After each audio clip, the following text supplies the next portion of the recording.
Hey, everybody. Welcome to an awesome Nacho TV show. My name is Paul, Dr. Nacho Goodman. I'm going to be here with Josh Mettle, division president of Neo Home Loans, an awesome Nacho sponsor. We'll be talking about, do you qualify for a 0% mortgage as a dentist? A lot of people don't like the dentist, but banks seem to like the dentist. So I want to welcome Josh to Dental Nachos TV. He can start his video. We're here on Facebook Live and on Zoom. So you're welcome to start your video whenever you like. Hey, Josh, how's it going? Thanks for joining us on Dental Nachos TV. Where are you sitting right now? I am in my home office in Park City, Utah. I'm looking at the beautiful snowy mountains and the spring flowers. Life is good. Well, nice. My awesome team member Morgan moved to San Diego, but it's San Diego and weather in Philly today. It's like 68 degrees. It's perfect. So we're all enjoying this nice time. Well, I'm excited to share with our Nacho audience more about what you guys do on a daily basis to make dentists happy. You're going to share a presentation in a minute here, and then we're going to have a Q&A. So if you're watching on Facebook Live, if you're watching on Zoom, you can ask some questions in the chat. But just share, if you had to give a blurb, a summary of what Neo Home Loans do, an awesome sponsor of our group, what do you guys do on a daily basis to make dentists happy? Oh, that's such a great question. Well, I guess I'll start with our just cause, Paul. You know, when we started Neo Home Loans, we had a dream of creating a mortgage company that didn't just sell debt. We wanted to actually improve communities by using the mortgage process to spread financial literacy and actually help people learn how to use leverage effectively to make progress towards their financial freedom or their financial goals. So, you know, we do that in a consultative manner, and we do that from everything between showing people options, what 100% zero down mortgage loan would look like, what 10% down, 20% would look down, and not only what the cost would look like, but what could you do with that extra capital and how could that potentially grow? So we take a consultative approach. We help people in homes, and we help them do that with the right leverage strategy. Awesome. I love that. You know, I'm a kid of the 80s. I remember when they said, you know, don't try this at home, or, you know, gave you some disclaimers. I'm sharing that we're here on Nacho TV to share a topic that can help you, but please consult with your own financial advisors, consult with your own accountants to make the right decision for you. Because just like treatment planning, dentist, the right treatment plan for Josh is not the right treatment plan for Colin. So you got to find the right fit for you, but we're going to share some awesome topics here. So I'll let you share your screen and I'll drop back for, 7 to 10 minutes, Josh. I'll be back on. So I just want to make sure you can share there and you can give us some insight and history into the housing market. It's a very hot topic, right? The housing market. So I'll let you share when you're ready. All right, perfect. All right, cool. I'll let you kind of share. Okay, Paul? Yep, your screen looks great. I see it's housing overvalued, and I'll be back on when you're finished with this. Take as short or long as you like. I appreciate it, Paul. Yeah, team, I thought this would be a great place for us to start because there's a lot of questions about the real estate market. It's had a historic run up in valuations. And the question that's on virtually everybody's mind that's considering buying a home or maybe even considering selling a home. You know, I had a phone call from a client the other day, and they said, oh my gosh, you won't believe what my house value's gone up to. Should I sell it and should I move into a rental property? And really what the underlying question there was really anchored in fear that the market was about to, pop. The bubble was about to pop essentially. And so I went through a similar slide deck with them and I walked them through the data that I'm seeing. By way of reference, I've been in the mortgage business for 21 years. I've been a real estate investor for 23 years. I bought my first investment property with my mother when I was 20 years old. At 21, we bought our first 8-plex. I still own that 8-plex today. And my mother and I and my wife, our family business, we own over 200 rental properties in Utah today. Over the last 23 years, we've acquired those. And so when I do a research project like this that I'm going to share with you really quickly here, I do it not only from the perspective of being a mortgage advisor, but also from the perspective of, should I be buying more investments? Should I be selling my portfolio? What should I be doing with my properties? Because I want to understand what's happening in the market, and not just what's happening, but really the question is, why is it happening? And so that question of why leads me into my first slide. And what we have here is a slide of the current US money supply. Total number of dollars in circulation in the United States. And what you'll see down here on the left-hand axis is that it took from 1959 to, let's call it 2012, to reach a total amount of monetary supply at about 10 trillion. So let's see if we can do our math here. That would be roughly just over 60 years, just over 50 years to go from 0 to 10 trillion in monetary supply. But from 2012, to get from 10 trillion to 20 trillion, it only took us from 2012 to right about 2021. So, 50 years to get to 10 trillion, 9 years to get to 20 trillion. And today, the total US money supply is $22.4 trillion. And you can see that curve is just parabolic. How does this relate to real estate? Well, my favorite economist, one of my favorite economists is Milton Friedman.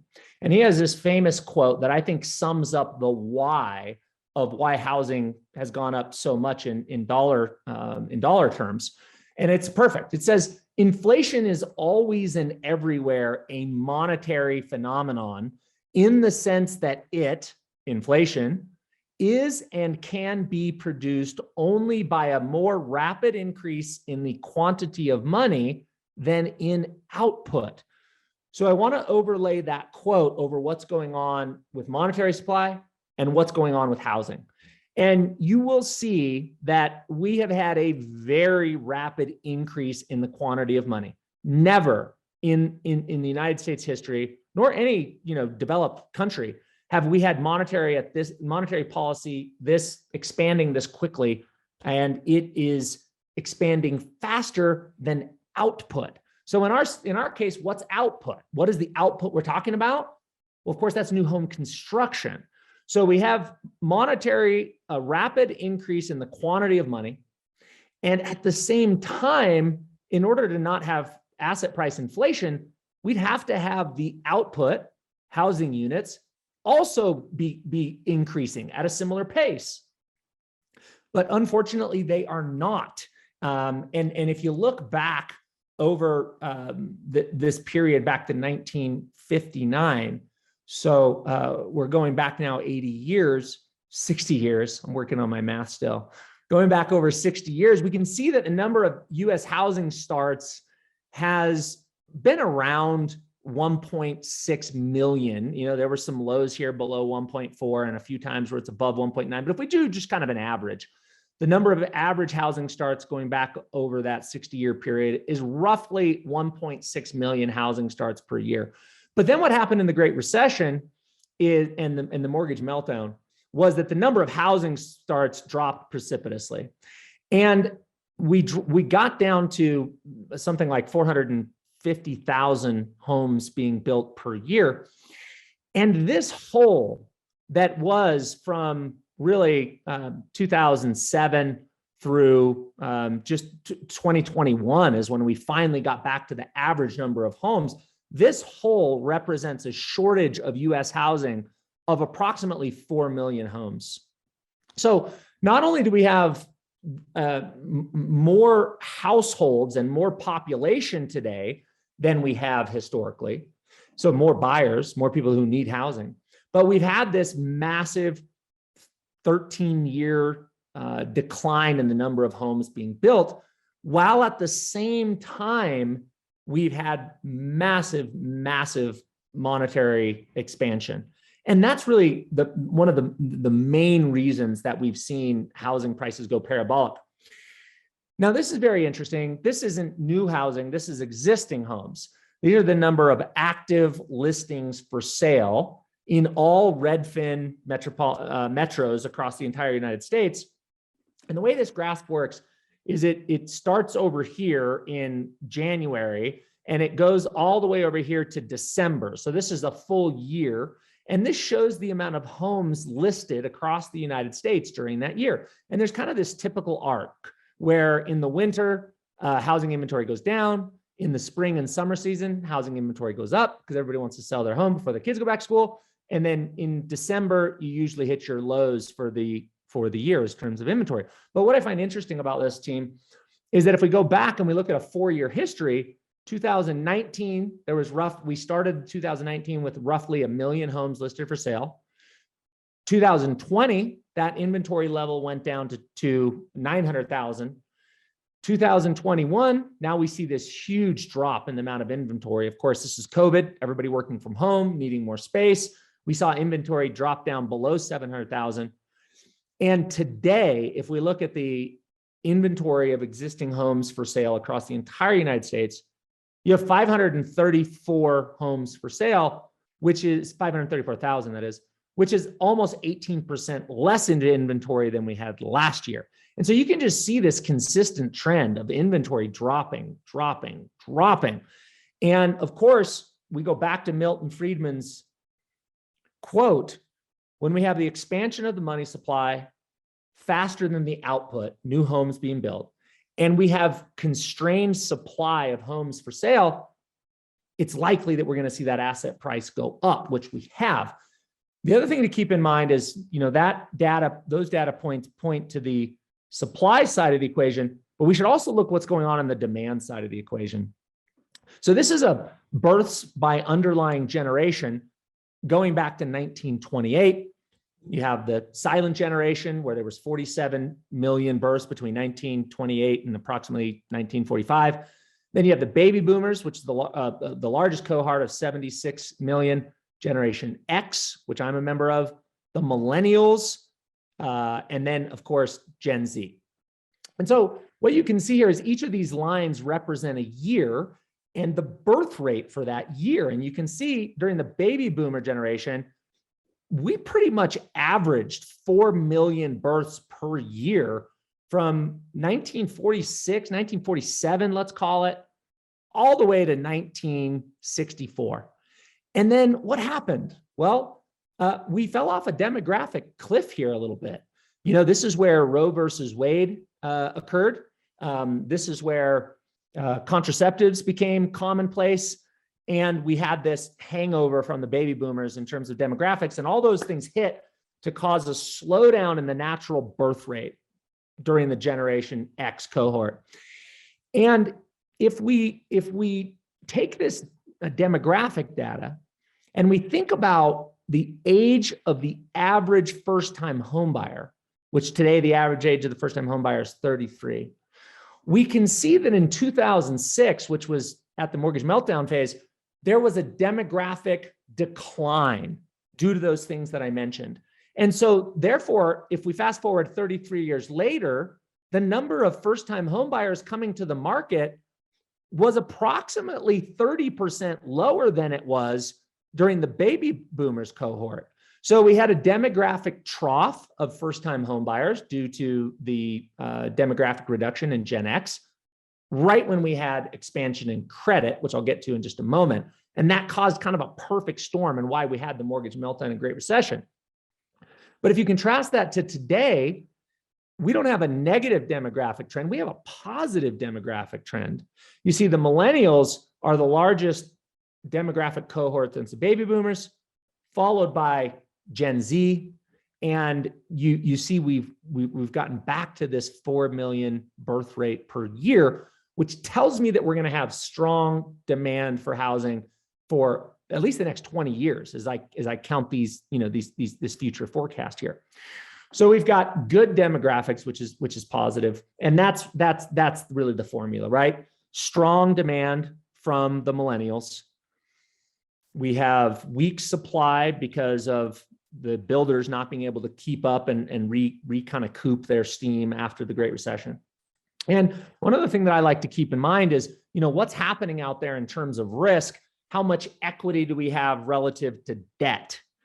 And so this slide is really fascinating, in my opinion. It goes back to 2000, and your blue line is household equity.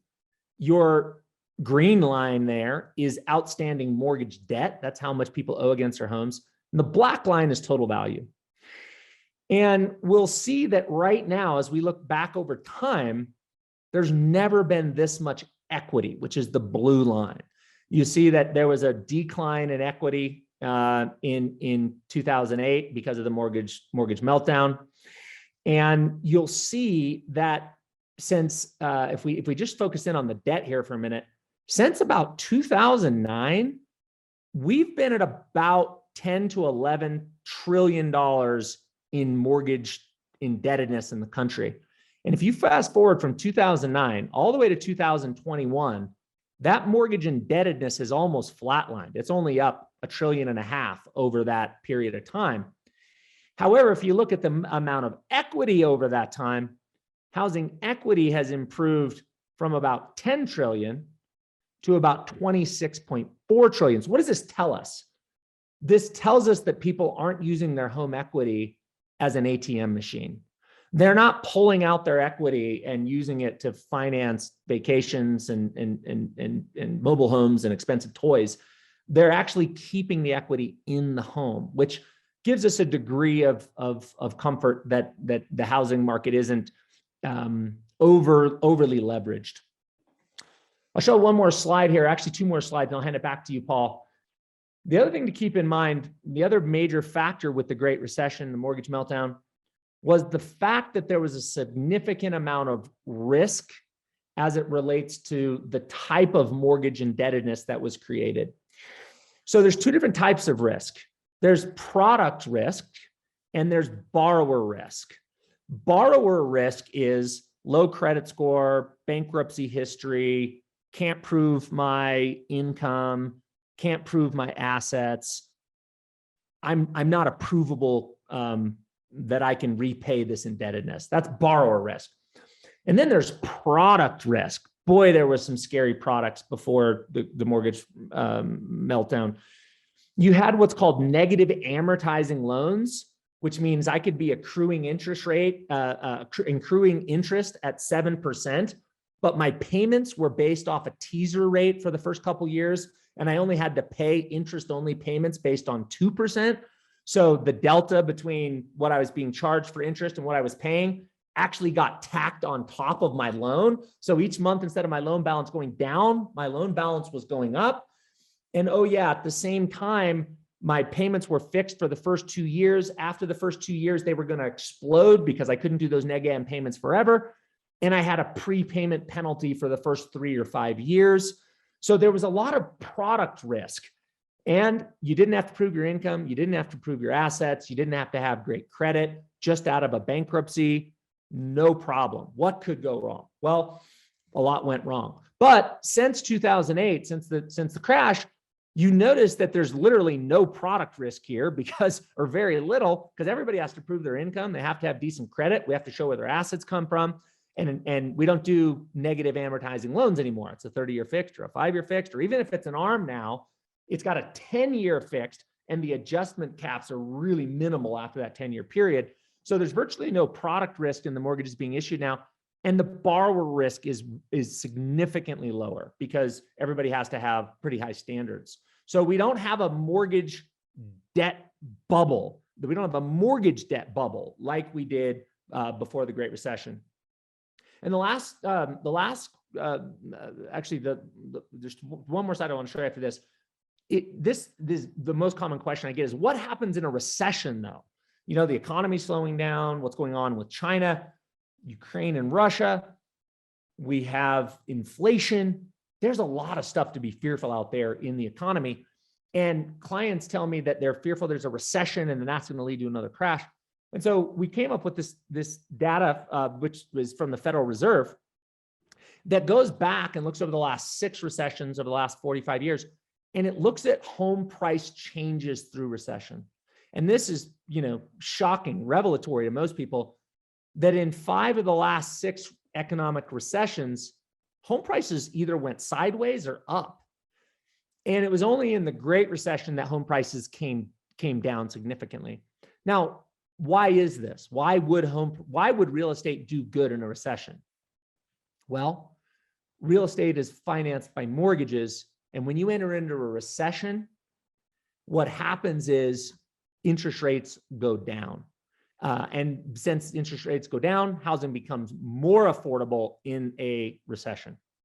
So last thing I'll show you here, Paul, is real estate is specific to different areas. Some areas are overvalued and are high risk. Others are not. So I would just, I would recommend that people download our housing market research guide. It's going to give you a real estate report card on the area that you may be interested in. It's going to show you how to review the number of active listings and the days on market. It'll show you how to research local income and employment data. Is unemployment level going up or down? Is incomes going up or down? And then it'll walk you through how to position yourself so that you're going to be successful to compete in this hyper competitive market. And last thing I'll do, just because the compliance office makes me do that, I'll show our disclaimers. Sure, yeah. Well, your guys have been awesome with supporting the group, being a sponsor, and helping people. We're going to talk more, so please get there. Morgan, put that in the Facebook Live comments too, but that guide. So I really appreciate. I learned a lot just sitting back here. So that was a wonderful 15 minutes. What I'd like to do is kind of then spend another 15 minutes just asking some questions, ones that I've gotten behind the scenes, one that I'm thinking about, because it's such an important topic, or in Dental Nacho's world, topping, because dental school, medical school does not teach us how to be financially sound, does not teach us how to run a business. And then we get out and say, how does money work in our personal lives and our professional lives? So let's just start with this as a broad picture question. Why do banks like dentists so much, right? So many people come. I was at my dental office yesterday. I hate the dentist. I don't want to be here. You could have kept that in your head, but you feel like saying it out loud. I don't know why. Who says this to people? They say it does. So our patients often are like this, but what banks, you can have $600,000 in dental school debt and you can get a $1 million practice loan. So this is a positive thing. Why do banks, you work in this world, why do they like dentists so much? Yeah. When banks learned a lot in the Great Recession and the mortgage meltdown, Paul, and they went back and they analyzed, where did they take losses? Who was it that got foreclosed upon?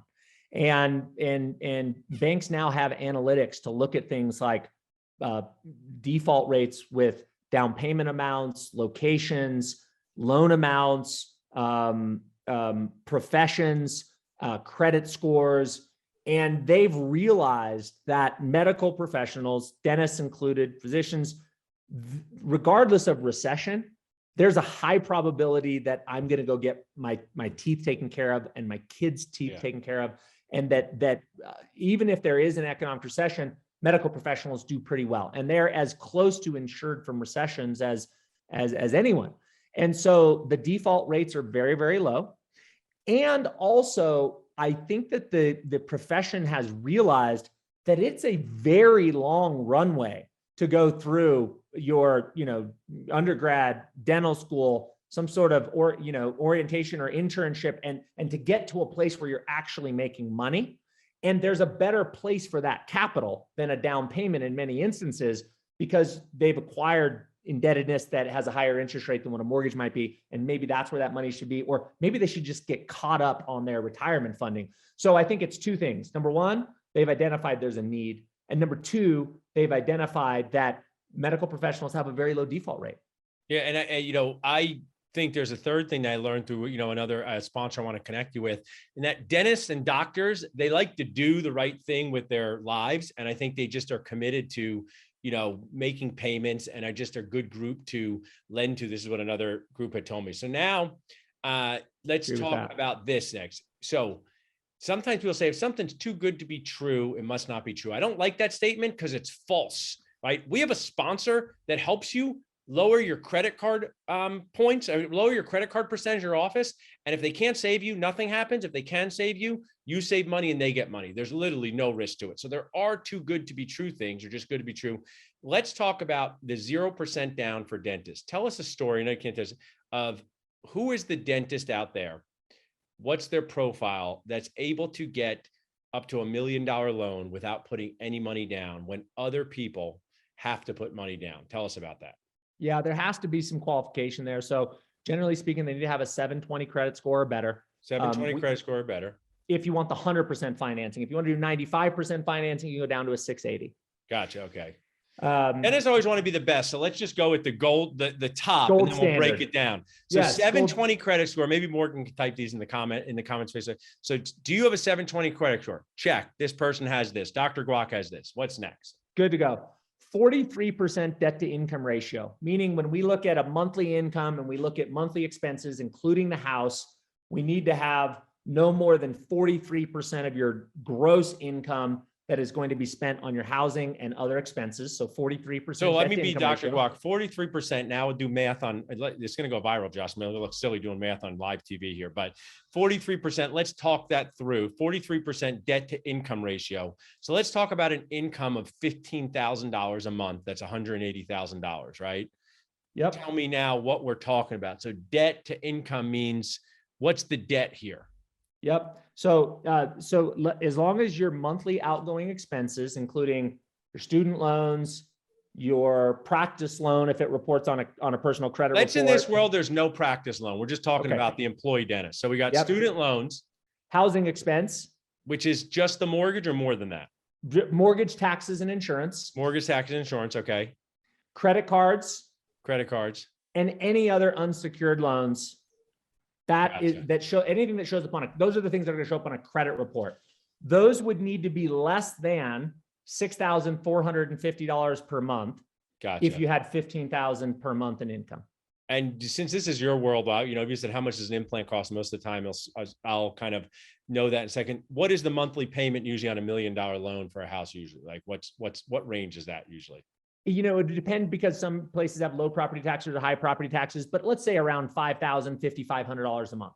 Gotcha. So if you're doing $5,500 a month, you have about another $1,000. So if you're doing your repay loan thing where you're not paying at all, there's a chance you're there. So somebody who's a really good associate position could qualify for this.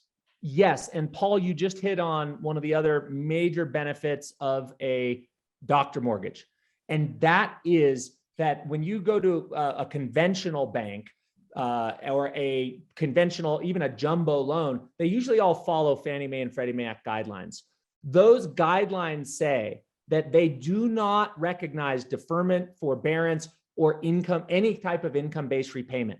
So you could have $500,000 in student loans with a $600 payment because you just started your career and it was based on your IBR before you started and your previous year's income. They won't go off of that $500 or $600 payment. They're going to factor 1% or 2%, depending on the guideline, of the total student loan indebtedness. So on a $500,000 in student loans, they're going to say that's a $5,000 or $10,000 a month payment, where a dentist home loan is going to say, no, we'll take your IBR payment. And if you're in forbearance or deferral and it's at least 12 months, then we won't count that against you at all. So gotcha. And recently, there's been a pause on people paying student loans. So I'm assuming that's been helpful for getting, am I right to assume that's been helpful in getting mortgages? It has. And we have a couple of different products. One of our products will just go off of whatever the current payment is. The other product will require you to prove, if you want to use like zero payment because it's in a forbearance, they'd have to prove that it's going to be in forbearance for more than a year. So there was kind of a sunsetting of where that was useful, but then we could go off of the income-based repayment rather than a fully amortizing payment.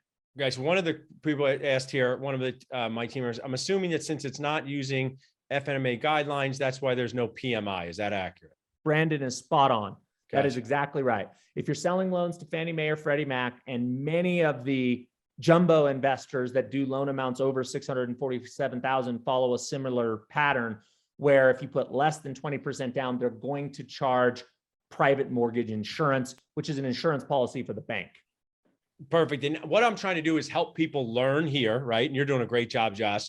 So you may qualify for a 0% down mortgage. You guys are totally awesome and totally a sponsor of the group. So you can text home to 215-543-6454 to do a consultation with you and your team, and you will help them, JFO, just find out if they qualify for this mortgage. Is that accurate, Josh? Absolutely. Cool. So now we're going to keep talking because I'm enjoying this myself. So I just want to share now. Someone said they were told the 0% down program is on hold or discontinued. Is that the case? There is several programs, and I've heard this from a lot of people. We had one of our 3 programs get temporarily suspended because of what's going on with interest rates. When interest rates move as fast as they have, it puts the entire market in a tailspin. Because what's happening is we're saying, hey, we're locking your interest rate, Paul, But then we have to deliver that market into that loan into the secondary market and sell that loan to recoup our capital to re-lend it again. And the difference when the interest rates go up quickly, companies take a big loss on that period between those two times when we lock a loan and when we sell a loan. So there have been some banks that have completely pulled out. We still do have 100% program in a number of states, not all 50 states, but a number of states.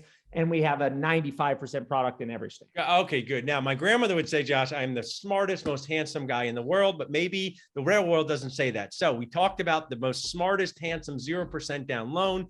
Now let's talk about the next level down that's great or good or can still help you realize your dreams, but to manage people's expectations. Let's now walk. Dr. Guac gets a 0% loan. I promise I won't keep you too long, but this is really great insight. Dr. Salsa, walk me through. They got to put some money down. Why do they have to put some money down? What's their profile that causes this? Yes. So we have also a 95% financing product. It'll go down to a 680 credit score. Doesn't require, if anybody is an independent contractor, doesn't require 2 years history as an independent contractor, and has some similar leniencies in regards to the debt to income ratio and how it looks at student loans. So, so we have multiple products.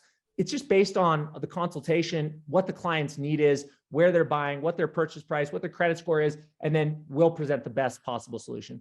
Gotcha. So there's an opportunity to still be very successful without necessarily having to, you won't get 0% down, but maybe you're paying 5% down. Now, Brandon also asked, how about closing costs? Where does that, on $1 million practice, what's $1 million practice, $1 million home, what are the closing costs typically?